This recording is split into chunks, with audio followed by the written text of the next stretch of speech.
Eliminate change. In this question, like we have been given an array bills.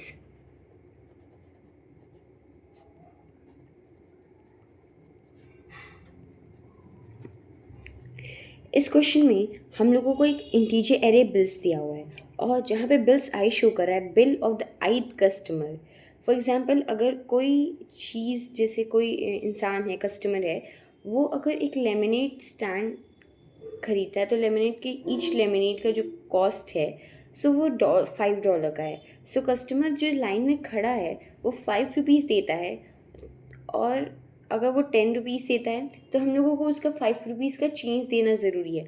अगर वो ₹20 देता है तो हम लोगों को उसको ₹15 का चेंज देना ज़रूरी है।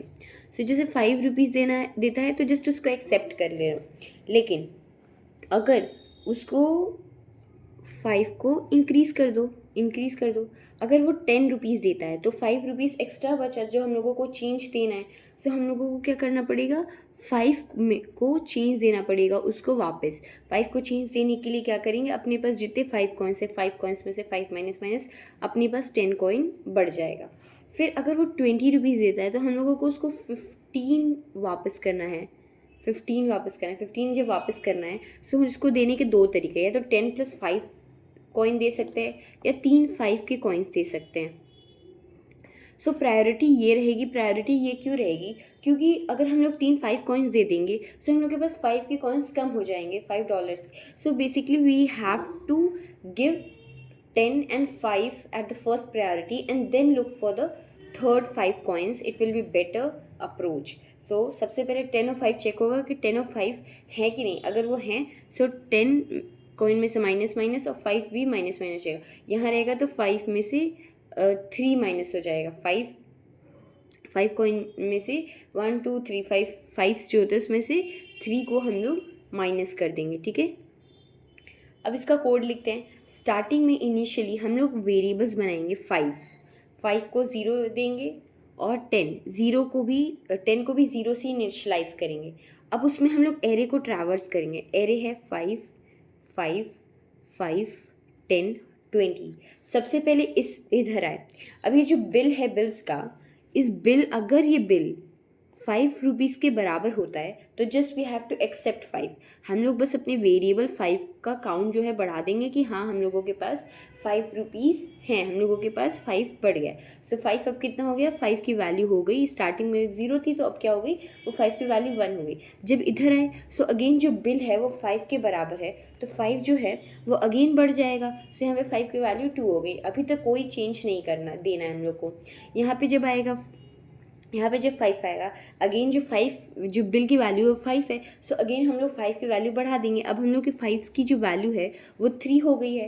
अब यहाँ पे हम लोग आए 10 पे। तो जो 10 है हम लोगों को जब 10 अगर कोई कस्टमर देगा we have to return 5 as a change. So जब 10 देगा तो हम लोगों को चेक करना पड़ेगा कि हम लोगों की 5 की वैल्यू कितनी है।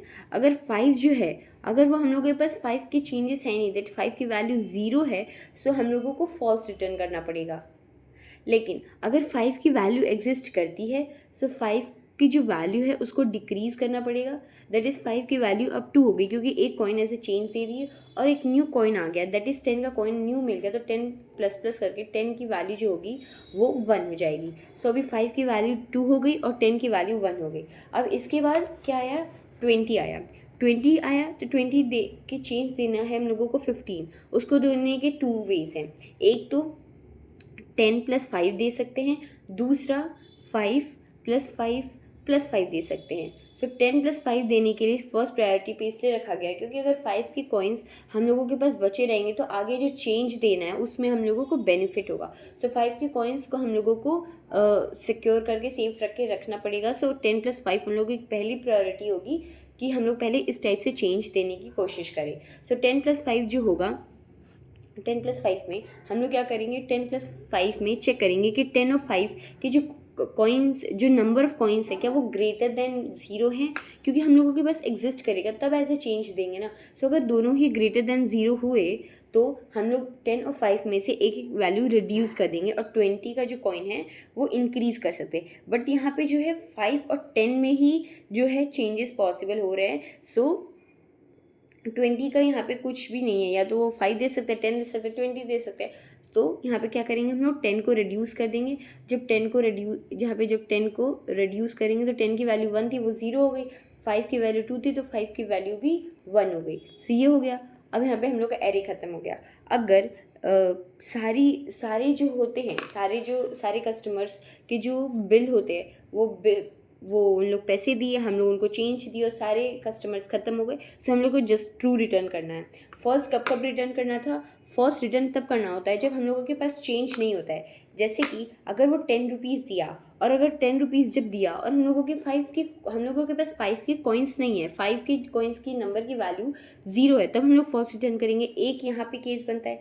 एक केस तब बनेगा जब हम लोगों के पास 20 का कॉइन आएगा कस्टमर से, लेकिन हम लोग उसको 15 रिटर्न नहीं कर पाएंगे। ना हम लोगों के पास 10 या 5 के कॉइन्स एक एक होंगे, ना हम लोगों के पास तीन तीन जो होंगे, ये 5 के कॉइन्स भी नहीं हो पाएंगे। जब ये इफ़ कंडीशन या एल्स इफ कंडीशन दोनों ही फॉल्स हो जाएगी, तब एल्स में हम लोग रिटर्न फॉल्स कर देंगे, क्योंकि हम लोग को 15 का चेंज वापस देना पॉसिबल नहीं हो पाया।